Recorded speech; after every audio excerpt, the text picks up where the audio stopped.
Bonjour à tous, je vous invite à vous abonner à cette chaîne, à aimer, à partager, à commenter ces vidéos, c'est très important. C'est une manière de nous soutenir. Merci à vous tous. Avant de recevoir Xavier Bazin, nous sommes avec Alexis Poulain. Alexis Poulain, notre partenaire du jour. Bonjour Alexis Poulain. Bonjour Clémence, bonjour tout le monde. Fondateur du site Le Monde Moderne. Alors, qu'est-ce que Le Monde Moderne nous raconte aujourd'hui, Alexis Poulain ? Aujourd'hui, on va parler de la réforme des retraites qui va passer à 64 puis 65 ans. Tout ça grâce à un 49.3 sans doute pour faire passer la loi sur la sécurité sociale. Ce sera le 4e 49.3 en 5e, non, même, je crois. 5e, pardon, j'arrive même plus à les compter, c'est vous dire. 5e 49.3 en un mois. Je crois qu'on a atteint la limite de la démocratie représentative et parlementaire. On voit bien que il y a plus rien de démocratique ni de parlementaire dans cette façon de gouverner. Alors c'est pas nouveau, le 49.3 est un outil constitutionnel qui permet justement à la 5e de faire passer ce genre de réforme en fonction des gouvernements sans avoir à débattre ou en faisant semblant de débattre. Et j'imagine simplement l'incompréhension, la colère des Français de se dire mais à quoi ça sert finalement de mettre des oppositions à l'Assemblée nationale, de les voir débattre sur plein de sujets, la corrida et plein d'autres trucs encore, et à la fin finalement le gouvernement décide par le 49.3 de faire passer ces contre-réformes. Alors c'est rageant évidemment, ça mériterait davantage de débats. Et puis de l'autre côté, on a des partenaires sociaux, comme on les appelle, les syndicats qui vont aller discuter en disant que oui, la réforme du chômage, c'est quand même un truc honteux parce que on va perdre beaucoup de temps d'indemnisation alors qu'il y aura toujours 3 millions de chômeurs. Il faut pas se leurrer, le plein emploi, c'est pas quand il y a plus de chômeurs, c'est quand il y en a environ 2,5 millions. Et donc, que faire ? Et la question, malheureusement, ne trouve pas de réponse puisque tous les 5 ans, on vote et tous les 5 ans, on se retrouve avec un gouvernement qui maltraite les Français, encore une fois, avec ses contre-réformes antisociales qu'Emmanuel Macron fait passer comme une lettre à la poste grâce à la Constitution française. Voilà, c'était un peu un coup de gueule ce matin parce que c'est vrai qu'on peut se demander finalement, et même j'imagine pour les députés de l'opposition, à quoi ça sert d'être élu si on ne peut même pas débattre, si on ne peut même pas lutter contre des lois. On peut débattre, mais le débat ne sert à rien, c'est quand même intéressant. Voilà, un concept intéressant. Oui, la démocratie, c'est cause toujours, et la dictature, c'est ferme ta gueule. Voilà, on en est là. Merci beaucoup Alexis Poulain, et tous les deux, on se tourne vers notre invité du jour, Xavier Bazin.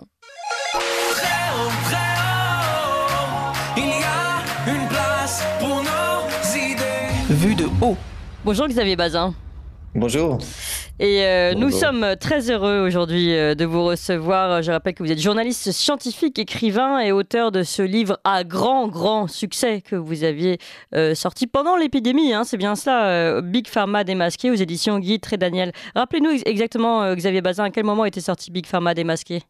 Oui, il est sorti en 2021, début 2021, en fait, juste au moment du début de la campagne vaccinale. Alors moi, je me focalisais plutôt sur la gestion de la pandémie et sur l'absence coupable de traitements précoces, d'utilisation de vitamines comme la vitamine D pour renforcer le système immunitaire. Enfin, je parlais beaucoup des traitements et puis j'avais quand même un chapitre sur les vaccins qui était encore encore un peu, qui ne pouvait pas être totalement abouti, mais qui disait déjà ça ne sera pas la baguette magique, parce qu'en fait il y avait tout un tas de raisons et tout un tas d'experts en fait qui savaient que ça ne pouvait pas être la baguette magique, que le vaccin n'a jamais été une baguette magique en pleine épidémie.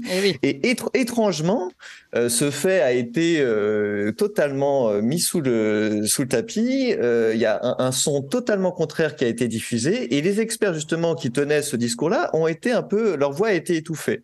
Et donc voilà, c'est un peu fort de cette prédiction qui était réaliste, je crois, et qui s'est avérée vraie, puisqu'on a bien vu que ça n'a pas stoppé l'épidémie en quoi que ce soit, que ça ne pouvait pas empêcher la transmission, ce que j'expliquais dans mon livre. Là, on va y revenir, parce que quand même, c'est vrai que voilà, il y avait certaines choses qu'on avait vues, et là, vous sortez donc ce deuxième livre, Anti-Vax toi-même, retrouvons un esprit critique face à la vaccination, toujours aux éditions Guy Trédaniel. Et alors là, vous arrivez vraiment, encore une fois, vous arrivez toujours au cœur du sujet, parce que en effet, on a appris, alors certains le savaient déjà avant, mais on apprend officiellement de la bouche des représentants de la porte-parole de Pfizer que finalement aucune étude n'a été faite sur la transmission, l'arrêt de la transmission par ce vaccin anti-Covid. Et puis là, on apprend tout récemment, c'est une déclaration qui a été faite par l'épidémiologiste Laurent Toubiana. Vous savez, il avait formulé une demande auprès de la CADA, la Commission d'accès aux documents administratifs, pour avoir accès aux statistiques de mortalité, aux statistiques d'hospitalisation et d'effets secondaires selon le statut vaccinal. Parce que c'est quand même ce qui a permis tout le narratif du gouvernement depuis le début, c'est de nous dire que cette vaccination protège. 1, empêche la transmission et 2, protège. Et là, en fait, on se rend compte, réponse de la CADA, je vous cite la CADA, qui a été, l'avis a été publié par Laurent Toubiana et son avocat. En réponse à la demande qui lui a été dressée, le ministère de la Santé et de la Prévention a informé la Commission de ce que les documents sollicités, n'existent pas dans la mesure où il n'existe aucune statistique relative du statut vaccinal de toutes les personnes décédées, ni aucune statistique relative aux hospitalisations selon le statut vaccinal. Il n'existe pas non plus dans la mesure où il n'existe aucune base de données recensant le statut antivaccinal et antigrippal. Voilà. Donc en fait, tous les chiffres qu'on nous donne depuis le début n'existent pas, en tout cas au niveau français.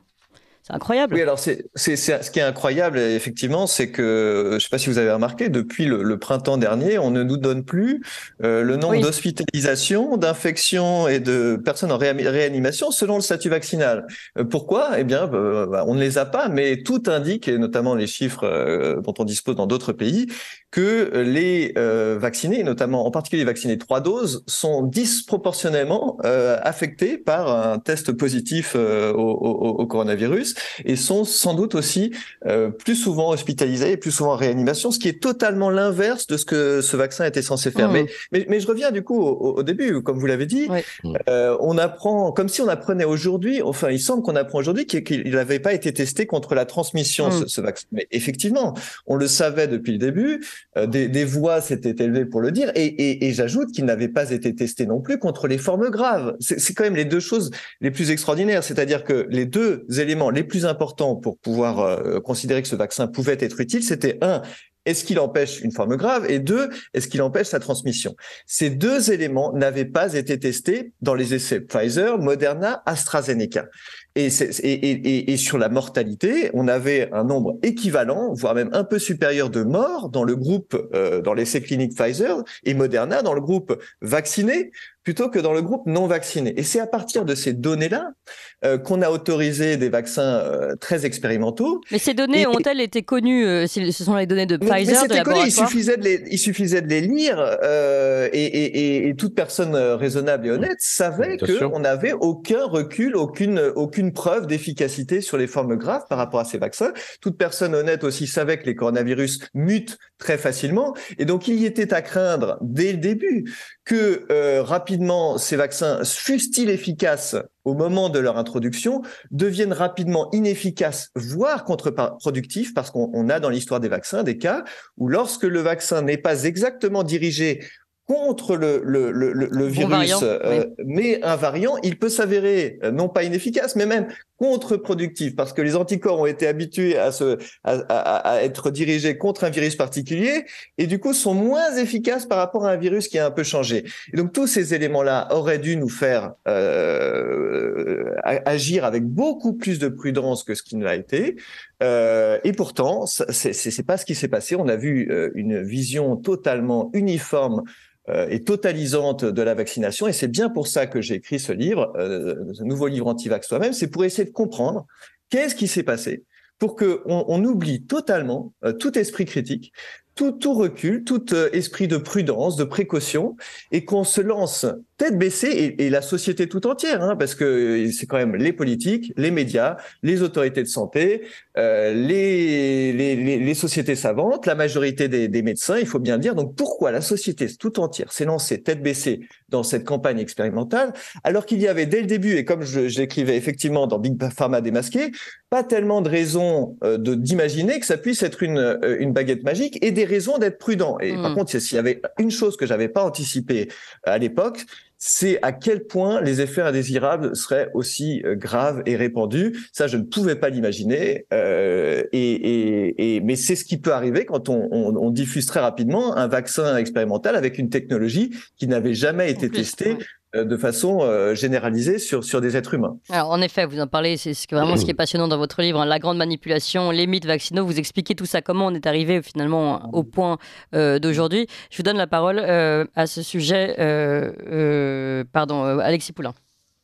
Oui, non, mais ce qui est incroyable, c'est pas la façon dont collectivement il y a eu ce moment d'hystérie, c'est comment on a fait taire les médecins qui faisaient leur travail, comment on les a criminalisés, poursuivis avec cette accusation de complotisme, d'antivax, etc. Aujourd'hui, on voit les effets secondaires nombreux qui ont été niés également par les médias, qui ont été minimisés volontairement. Le coût des doses qui fait qu'aujourd'hui plus personne, très peu de gens vont au deuxième booster, à la 4e dose, et le ministre de la Santé s'en est ému. Mais qu'est-ce qui va se passer à partir de là? Est-ce qu'on va avoir accès au contrat? Est-ce qu'on va avoir les SMS d'Ursula von der Leyen, la présidente de la Commission européenne, avec le patron de Pfizer? Est-ce qu'on va avoir la vérité et peut-être des procès pour l'irresponsabilité de certains décideurs, patrons de grandes boîtes pharma? Ou est-ce que on va passer à autre chose très vite et effacer les traces? Alors moi, j'avoue que je ferai pas de prédiction là-dessus. Je suis pas totalement optimiste pour une raison simple, c'est que, encore une fois, tous les corps de la société, tous les corps constitués ont défendu cette position. Et c'est pas seulement qu'ils l'ont défendu, c'est que, comme vous l'avez très bien dit, ils ont diabolisé ceux qui avaient une position inverse. Comment voulez-vous aujourd'hui qu'ils puissent revenir en arrière et ils disent tous ces anti-vax qu'on a diabolisés comme des complotistes d'extrême droite, etc., ce sont eux qui avaient raison. Moi, ça me paraît très compliqué. Alors, évidemment, j'appelle de mes vœux des commissions d'enquête, que la vérité soit vraiment exposée sur ces vaccins, sur leur réelle efficacité, sur leurs effets indésirables. Mais on est face à une difficulté énorme qui fait que tout le monde l'a défendu tellement, enfin la plupart des gens l'ont tellement défendu que ça paraît difficile d'imaginer que ceux qui sont au pouvoir, que ce soit d'ailleurs au pouvoir ou en situation de responsabilité, c'est pareil, c'est le même problème pour les autorités de santé, mais ça l'a toujours été, ce sont les mêmes autorités qui autorisent des produits, que ce soit médicaments ou vaccins, et qui ensuite sont chargés d'en évaluer les effets indésirables. Oui. Mais comment voulez-vous qu'il n'y ait pas un conflit d'intérêts? C'est être juge énorme, parti. énorme. Et donc, il y a un conflit d'intérêts énorme. Quand vous avez accepté l'autorisation d'un produit, vous n'avez pas très envie de pouvoir déceler après coup que ça a causé tout un tas de problèmes. Et c'est exactement la même chose pour les parlementaires qui ont voté les passes sanitaires et vaccinaux. Ils ont presque sous l'obligation incité des jeunes, des adolescents de 12 ans à se vacciner avec un vaccin expérimental contre une maladie pour laquelle ils ne risquaient quasiment rien. Et on sait maintenant que ça provoque énormément de myocardite, notamment chez les jeunes hommes, avec un risque, un rapport bénéfice-risque qui est de façon absolument évidente pour cette catégorie de population, les jeunes hommes, très défavorables. Comment voulez-vous que ces gens qui ont voté les passes sanitaires et vaccinaux, donc qui ont quasiment forcé sous peine d'interdiction d'activités sportives, sociales, des jeunes de cet âge-là à prendre un vaccin expérimental, puissent se dire maintenant, non, on va faire une enquête totalement transparente sur les effets indésirables, sur les myocardites qu'on a causés et, disons-le, les morts qui ont été causées, parce que quand on crée des dommages au cœur, on ne peut pas s'étonner que sur une partie des gens qui ont des dommages au cœur, il y ait des morts. Xavier Bazin, on va revenir sur tout ce que vous développez dans votre livre, mais à ce sujet, et pour revenir sur l'histoire de la CADA, etc., mais vous pensez que ces chiffres existent ou on fait volontairement, est-ce que volontairement on ne fait plus d'études, tout simplement, ou est-ce que volontairement on cache ces études qui existent?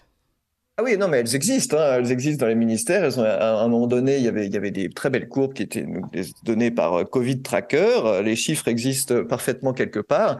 On ne veut pas évidemment les donner parce qu'elles sont, encore une fois, extrêmement défavorables aujourd'hui à la vaccination. Et on a tellement placé les gens dans un narratif dans lequel il y a que les vaccinés qui décédaient, qui étaient en réanimation, les non et qui étaient hospitalisés. Oui, pardon, les non vaccinés qui décédaient, qui étaient en réanimation.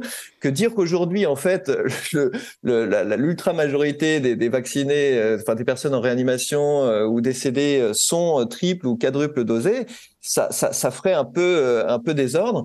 Donc oui, et quant aux effets indésirables, là il y a aussi quelque chose de frappant, c'est que on ne refuse de nous donner, et c'est quelque chose que Philippe Toubiana, un grand épidémiologiste, demande depuis quelques mois.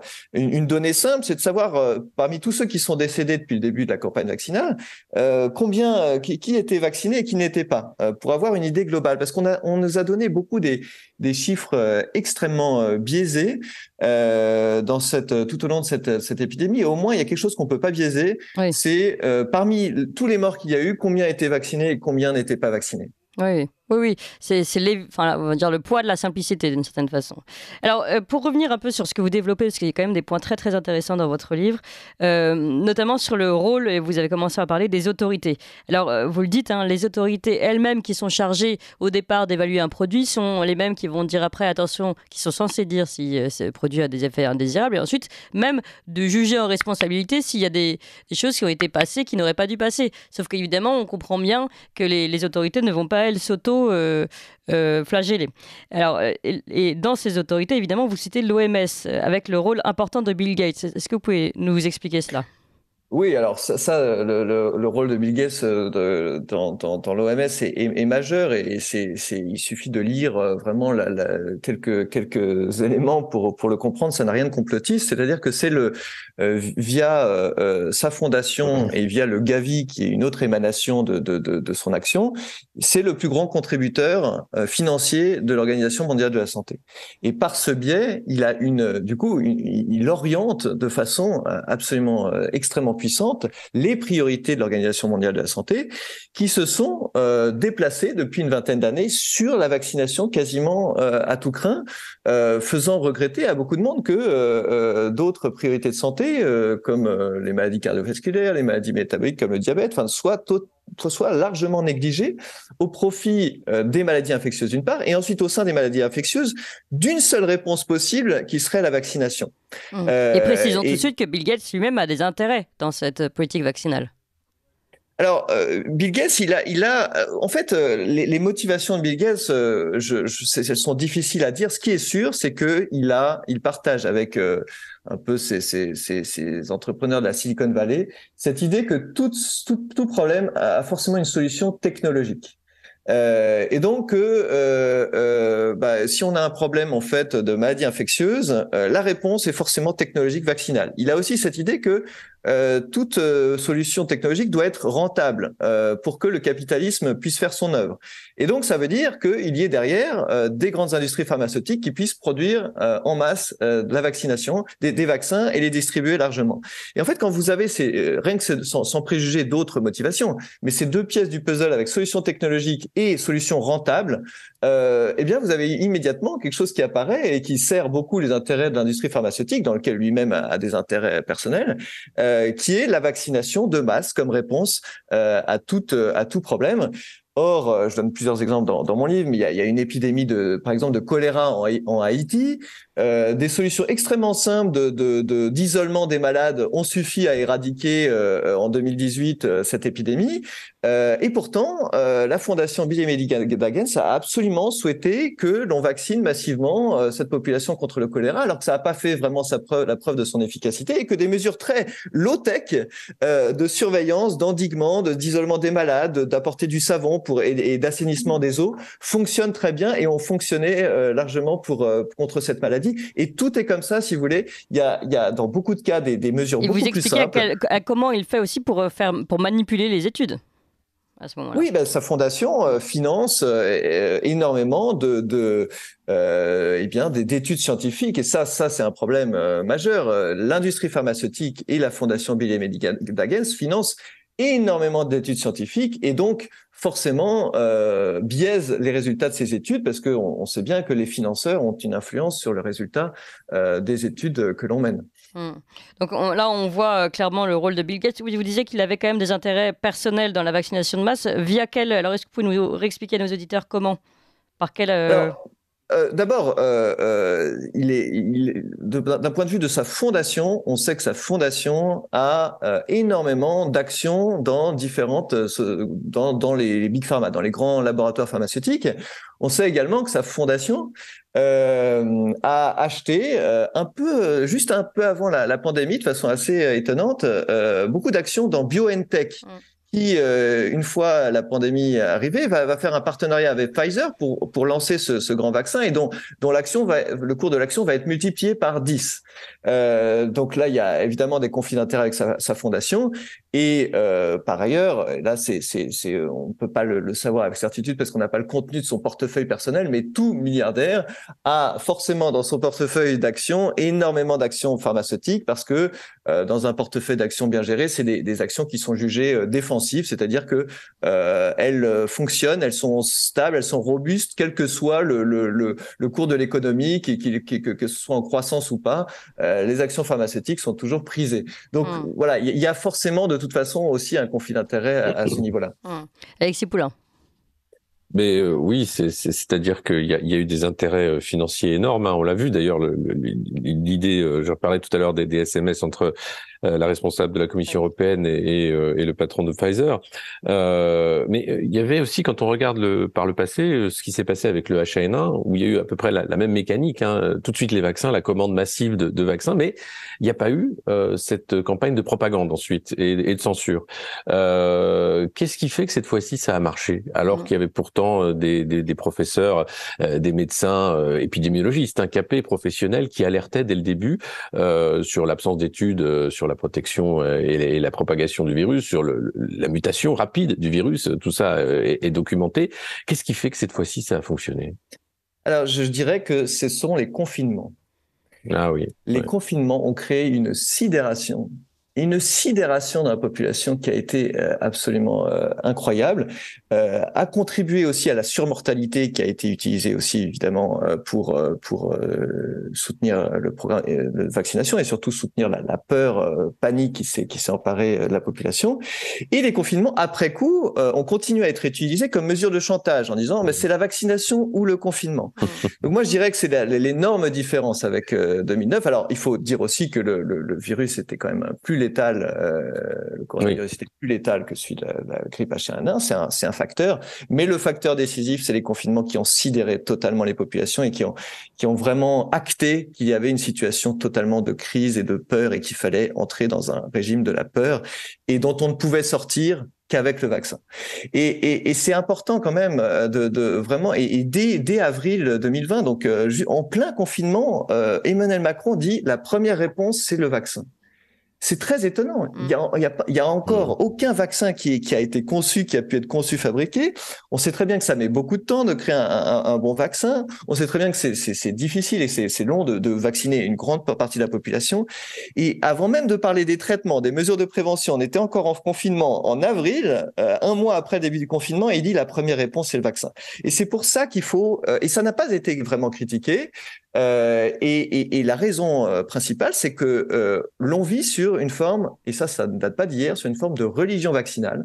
Et ça, c'est ce que j'essaye d'attaquer dans mon livre, parce que ce qui a permis aussi que tout ça se fasse aussi facilement dans tous les corps de la population, c'est que tout repose sur une vision vraiment idéalisée de la vaccination, qu'on n'a pas suffisamment remis en cause, sur lequel on n'accepte pas vraiment d'esprit critique.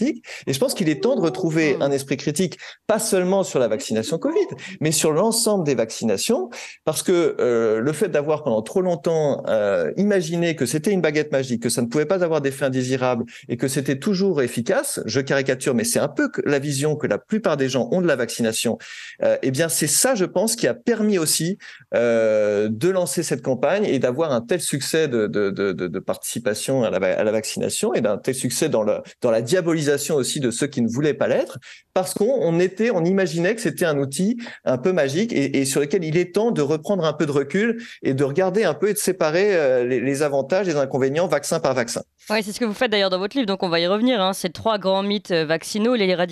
Premier mythe, l'éradication des maladies infectieuses par les vaccins. Deuxième mythe, les vaccins sont fondés sur la science. Troisième mythe, les vaccins sont sûrs et sans danger. Alors c'est très intéressant parce qu'en effet, là, vous revenez complètement sur le fonctionnement du vaccin et ça rejoint votre titre évidemment, Antivax toi-même. Aujourd'hui, on n'a absolument pas le droit de émettre une quelconque, critique sur le fait que le vaccin ne soit pas la panacée totale. C'est vrai que là, c'est là où vous remettez toutes les choses à plat dans votre livre. Oui, moi, ça fait longtemps que je travaille sur les questions de santé et notamment la vaccination. C'est aussi pour ça que quand la vaccination, quand le Covid est arrivé, je savais que ça pouvait pas être une baguette magique. Et effectivement, il y a des grands mythes en fait qui traversent encore la population et sur lesquels il faut revenir parce que sinon on revivra ce qu'on a vécu avec le Covid. C'est pour ça qu'il est temps de les démonter. Et le plus important, c'est celui selon lequel en fait on a vécu jusqu'au début du XXe siècle des grands fléaux infectieux, et si on en est sorti, si aujourd'hui tout va bien, c'est grâce à la vaccination. Ça, je pense que c'est le mythe le plus important et le plus fort, qui imprègne totalement la communauté médicale aussi, et qui empêche d'avoir un esprit critique, parce que ce mythe est très puissant, parce que en fait, dès qu'on va émettre une critique sur la vaccination, tout le monde va censurer ou s'auto-censurer en se disant « Il ne faut surtout pas que je commence à mettre en doute ou à critiquer, fût-ce avec un vrai argument, la vaccination, parce que ça pourrait conduire à une défiance des gens vis-à-vis de cette solution qui est exceptionnelle, et donc conduire d'une certaine manière au retour des grands fléaux infectieux. » Donc ça, c'est vraiment central. Il faut bien avoir ça en tête. La censure et l'autocensure sur la vaccination et l'incapacité à émettre des critiques nuancées, scientifiques sur ce sujet vient de cette peur. Bien, en grande partie, il y a d'autres influences dont je parle dans mon livre, notamment l'industrie pharmaceutique, mais la plupart des gens ne sont pas corrompus, et notamment dans le milieu médical. Ça vient d'abord de cette idée que c'était une solution tellement miracle il ne faudrait surtout pas commencer à jeter la suspicion, même avec des vrais arguments, parce que ça risque de nuire à sa diffusion et que les gens pourraient commencer à ne plus se vacciner. Quels sont les arguments qui montrent aujourd'hui Alors, le fond, et notamment un des grands arguments, c'est ça, on a permis d'éradiquer la variole. Et ça, c'est extraordinaire. Tout le monde, et je voyais encore dans les communiqués de presse d'Agnès Buzyn quand elle a rendu les 11 vaccins obligatoires en 2017, première ligne de son communiqué, la vaccination a permis d'éradiquer la variole. Et quand on se penche, mais vraiment ne serait-ce que 3 minutes sur ce sujet, qu'on lit le rapport qui a été publié par l'OMS en 1980, faisant le bilan de l'éradication de la variole, l'OMS explique noir sur blanc que non seulement la vaccination de masse n'a pas permis d'éradiquer la variole, mais même que ça a été un obstacle, parce que tant qu'on s'est échiné, si j'ose dire, à essayer d'éradiquer la variole en vaccinant le plus de monde possible, on n'y arrivait pas. Et quand on a changé de stratégie, totalement changé de stratégie en se disant non, on va plus essayer de vacciner tout le monde, mais on va essayer de faire de la surveillance active des malades, et ensuite on va les isoler, eux et leurs contacts, eh bien c'est là qu'on a réussi à éradiquer la variole. Et donc c'est vraiment un exemple extraordinaire, où tout le monde s'imagine que la vaccination, et tout le monde le répète, même dans les plus hautes sphères de la santé, qu'on a éradiqué la variole avec la vaccination, alors qu'en réalité, quand on regarde en fait les faits, ça a été plutôt l'idéologie de la vaccination de masse, ça a été plutôt un obstacle qu'une aide pour réaliser cet objectif. Et la variole, ce n'est pas le seul exemple. Quand on regarde toutes les autres maladies, notamment la diphtérie, la rougeole, la coqueluche, il y avait un taux de mortalité effectivement extrêmement important au début du siècle, et à la fin du 19e siècle et au début du siècle, qui a chuté très progressivement. Et quand on regarde un peu les chiffres dans le détail, on voit bien que la mortalité de ces grandes maladies a chuté d'au moins 80%, avant même non seulement l'apparition des antibiotiques, mais même de 90% avant l'apparition des vaccins.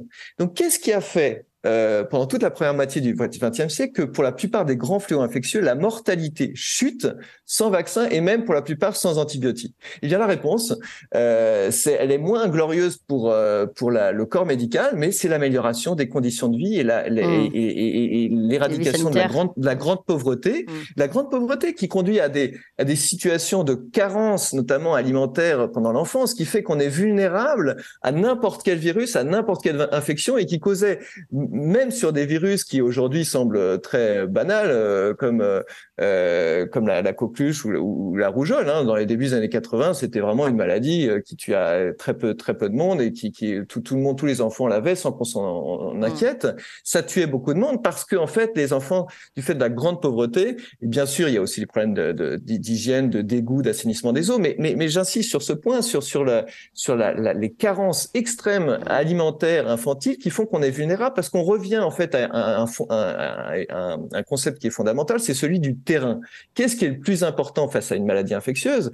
Est-ce que c'est les médicaments, la vaccination, etc.? Ça peut aider, certainement. Mais le plus important, c'est le terrain. Et on l'a bien vu avec le coronavirus, mais là non plus, c'était pas nouveau. Qui était le plus susceptible de mourir et d'avoir des formes graves du coronavirus? Des gens qui étaient en mauvaise santé, avec des diabètes décompensés, en obésité extrême, en surpoids, etc.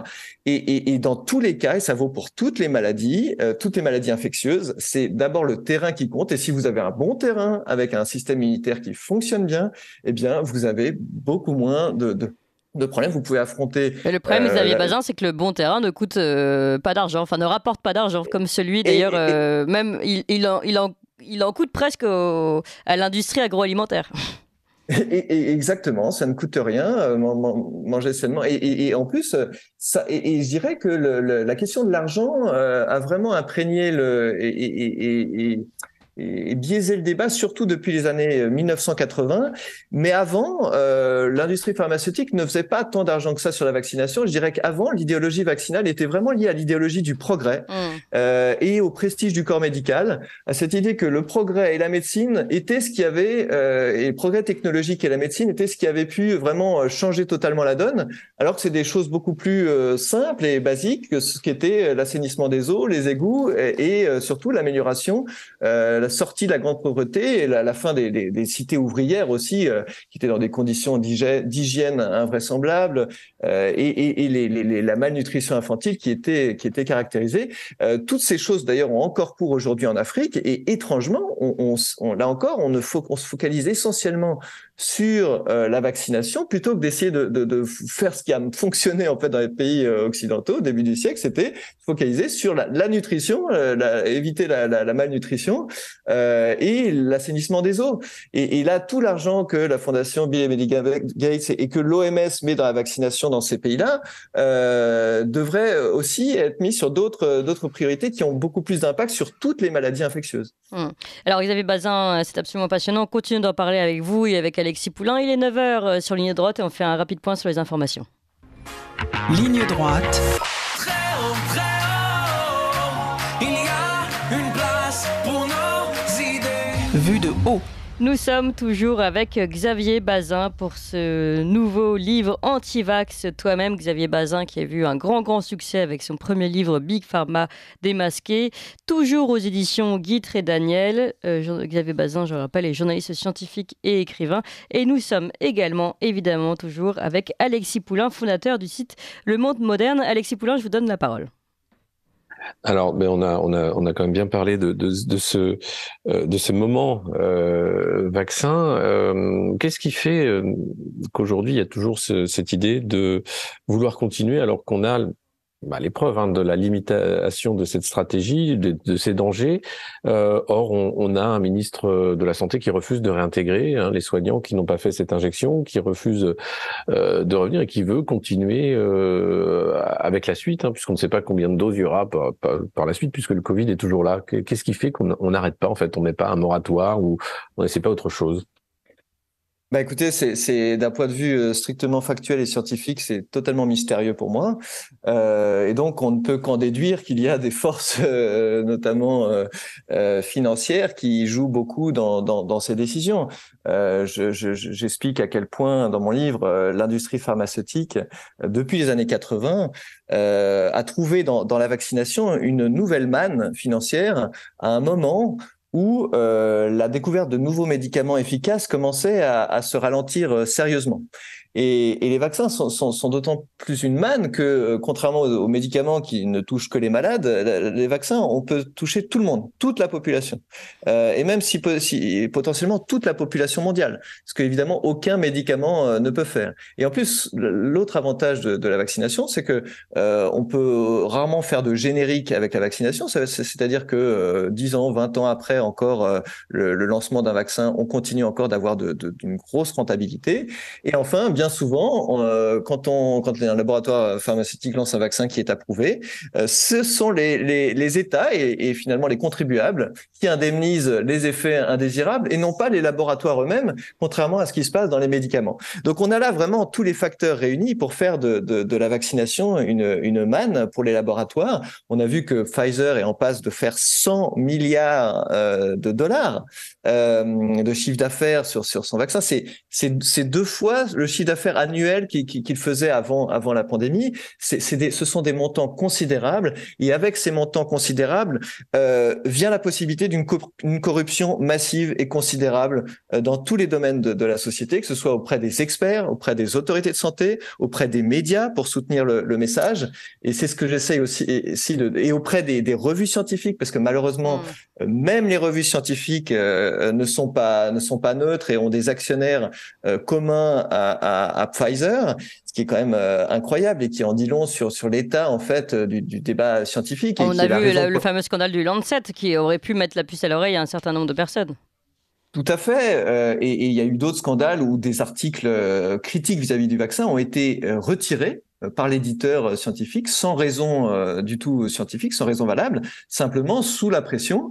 Et ce qui biaise le débat même au niveau scientifique. C'est-à-dire que il faut bien se rendre compte qu'il y a plein de médecins et d'experts, disons, qui sont de bonne foi sur les plateaux, parce que ils n'ont sous les yeux que des études, enfin une bonne partie d'études qui sont totalement biaisées, et que la plupart des grands journaux médicaux, malheureusement, sont liés de façon très étroite à l'industrie pharmaceutique et ne publient que des articles qui vont plutôt dans son sens.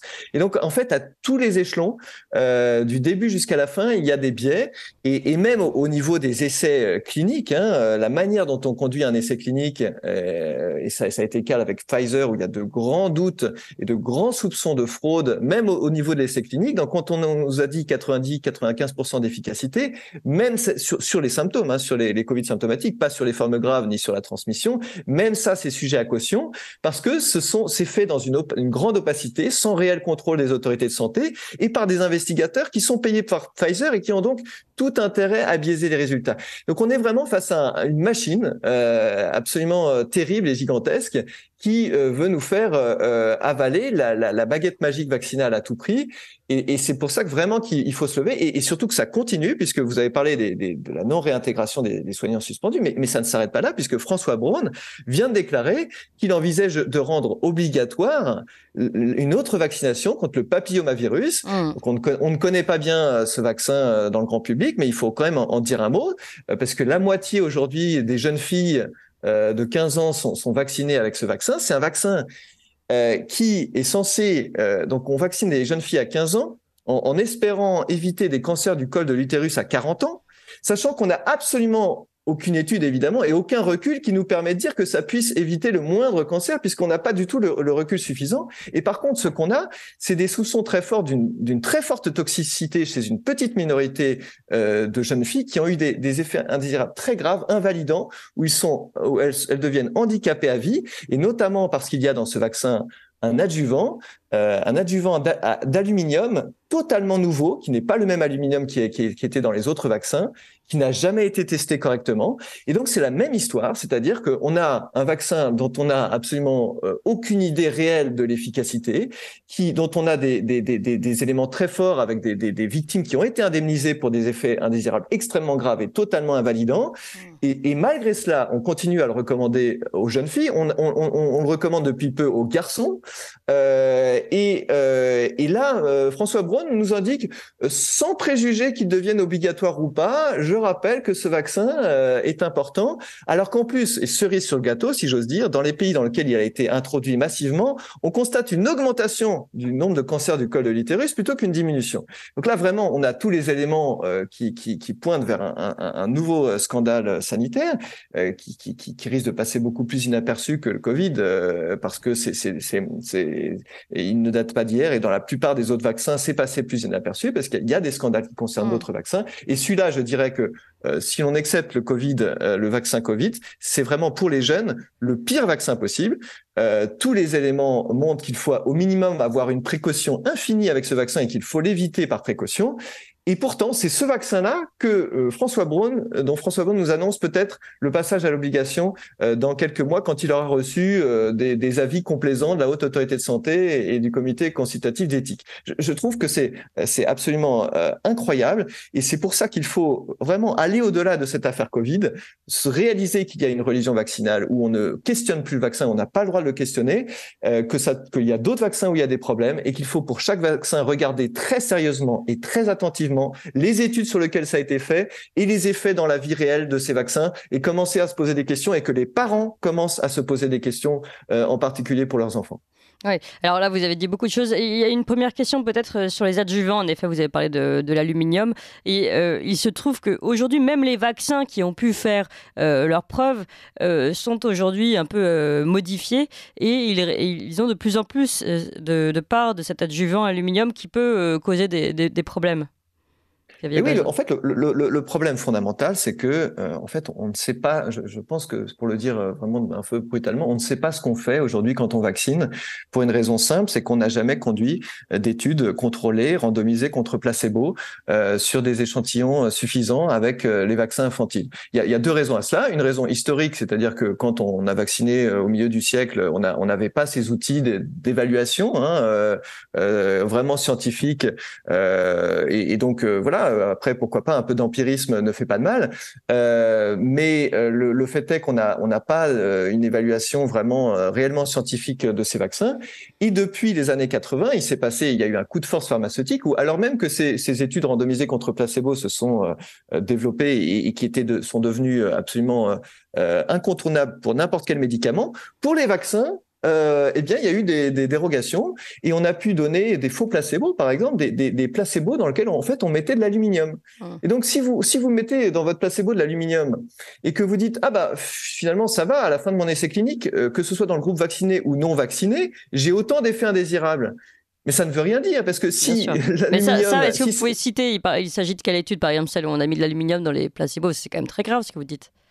Ah, mais par exemple, deux vaccins, celui sur l'hépatite B, on a vacciné quand même 30 millions de Français dans les années 90 contre l'hépatite B. On vaccine tous les nourrissons aujourd'hui contre l'hépatite B, alors que je rappelle, c'est quand même une maladie d'adultes qui est essentiellement focalisée sur des populations toxicomanes. Et sur la base de quoi? Sur la base de 2 essais cliniques sur 1000 personnes, dans lequel le groupe placebo a reçu de l'aluminium. Et de toute façon, et en plus, à l'époque, on ne s'est attaché à suivre les effets indésirables que sur 5 jours. Et donc, on a lancé ce vaccin. Dans les années 90, il y a eu un grand scandale de sclérose en plaques qui était causé par ce vaccin. Comme aujourd'hui, on a dit non, ce sont des coïncidences. Cela n'a rien à voir avec la vaccination. Elle se serait produite de toute façon, sauf qu'on n'avait aucun élément pour le dire dans les essais cliniques, puisqu'on avait vacciné avec de l'aluminium et qu'on n'avait pas regardé au-delà de 5 jours, et que les éléments rapportés à la pharmacovigilance étaient extrêmement inquiétants et très suggestifs. Sauf qu'on n'a pas de preuve ultime. C'est un peu comme aujourd'hui. On a vraiment tout un faisceau d'indices sur les vaccins anti-Covid qui montrent et notamment quand on compare les signalements d'effets indésirables de ces vaccins par rapport aux autres, qu'il y a un énorme problème. Mais on nous dit non, mais la pharmacovigilance, vous comprenez, c'est un peu la pharmacovigilance, c'est quand on rapporte un effet indésirable. Et on sait que c'est très sous-estimé, et on sait que ça a des limites. Et du coup, les vaccinalistes utilisent ces limites pour dire on ne peut pas en déduire grand-chose, alors que tous les signaux vont dans une même direction, à savoir une grande toxicité. Eh bien, on a déjà vécu ça dans les années 90, et c'est pour ça que je dis une nouvelle fois, il faut se souvenir de ce qui s'est passé, il faut revenir sur chaque vaccin, il ne faut pas laisser passer les choses, parce qu'on a laissé passer sur l'hépatite B. Aujourd'hui, on vaccine tous les nourrissons, et même si on avait un vaccin efficace et sans effet indésirable, ce serait un problème, parce que pourquoi vacciner un nourrisson contre une maladie d'adulte alors même qu'on n'a, là encore, aucune preuve que la vaccination des nourrissons puisse éviter la moindre maladie une fois adulte, sachant qu'on sait, et on l'a vu avec les vaccinations anti-Covid, que l'efficacité d'un vaccin tend à diminuer avec le temps. Donc il y a vraiment des questions à se poser, parce qu'on va de crise en crise. Effectivement, et on ne peut pas revenir en arrière. Il y a comme un effet cliquet aussi sur la vaccination. Ce qui a été acquis, c'est-à-dire les 11 vaccinations pour les enfants aujourd'hui, on ne peut pas revenir en arrière aujourd'hui.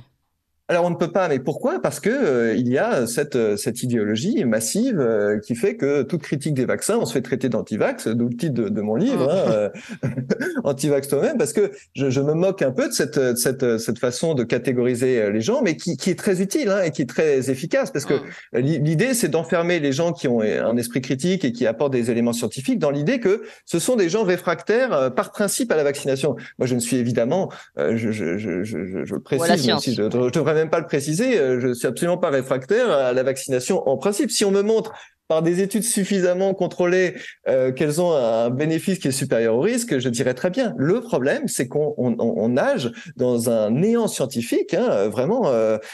C'est quand même extraordinaire qu'on ait reproché au professeur Raoult, en pleine épidémie, alors qu'il fallait soigner des malades très graves, d'essayer, sans avoir fait d'études randomisées contre placebo, une molécule qu'on connaissait depuis 30 ans. On a reproché ça au professeur Raoult, alors que pour les vaccins qu'on donne à des nourrissons, on n'a jamais fait ces études randomisées contre vrai placebo, jamais. Et par contre, ça n'embête personne, alors qu'on a tout le recul qu'il faut, on a tout le temps qu'il faut pour le mener. Il n'y a pas d'épidémie en cours, on a tout le temps pour le faire, et on accepte un niveau de preuve scientifique qui est totalement, à mon avis, déficient, alors que la vaccination, je rappelle, se fait sur des gens en bonne santé, et les effets indésirables sont irréversibles dans certains cas.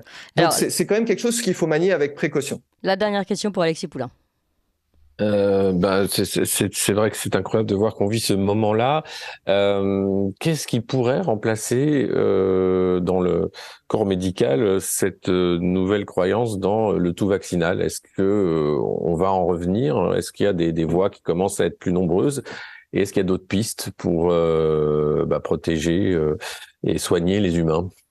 Alors, je vais tout de suite sur les autres pistes, parce que sur les changements des mentalités, je pense que ce sera long, mais je pense que cela dit, les vaccins anti-Covid vont faire, si j'ose dire, du bien, parce que je pense que malgré les discours officiels, il y a énormément de professionnels de santé qui voient de leurs yeux la quantité d'effets indésirables que ces vaccins ont produit, et je pense vont avoir un œil un peu différent et un peu plus critique sur la vaccination à l'avenir. Les autres solutions, en fait, la solution primaire, et elle est simple, c'est qu'on doit soutenir le système immunitaire. Sur le Covid, des dizaines, et je parle vraiment littéralement, des dizaines d'études ont montré que la vitamine D, quelque chose d'aussi bête que la vitamine D, qui est non toxique. Mais elle a failli être placée par Olivier Véran, rappelons-le, dans les produits perturbateurs endocriniens. Mais oui, non, mais c'est de la folie. Et donc, cette vitamine qui est absolument vitale, et dont on sait que la plupart des Français, après 50 ans, sont carencés dans cette vitamine, avait un effet extrêmement puissant pour prévenir non seulement les infections, mais surtout pour prévenir les formes graves et même la mortalité. Il y a plusieurs études randomisées contre placebo en double aveugle, donc les meilleurs standards scientifiques qui l'ont montré. Et néanmoins, on n'a jamais entendu parler ni Olivier Véran, ni François Braun de cette solution. Et donc vraiment, que ce soit, et ça vaut pour toutes les maladies infectieuses, c'est d'abord le système immunitaire, ce qui permet de le renforcer et de le rendre apte à combattre n'importe quelle infection, parce que quand on a un organisme en bonne santé, il est apte à combattre à peu près n'importe quelle infection. Merci beaucoup, Xavier Bazin, et je rappelle le titre de votre livre, Anti-vax toi-même, chez Guy Trédaniel. Merci à vous, Alexis Poulain. Merci. Et puis Alexis Poulain, je vous dis à dans 2 semaines. Vous appréciez cette émission? Alors aidez Radio Courtoisie à en produire d'autres en indépendance totale. Rendez-vous sur soutenir.radiocourtoisie.fr. Merci d'avance.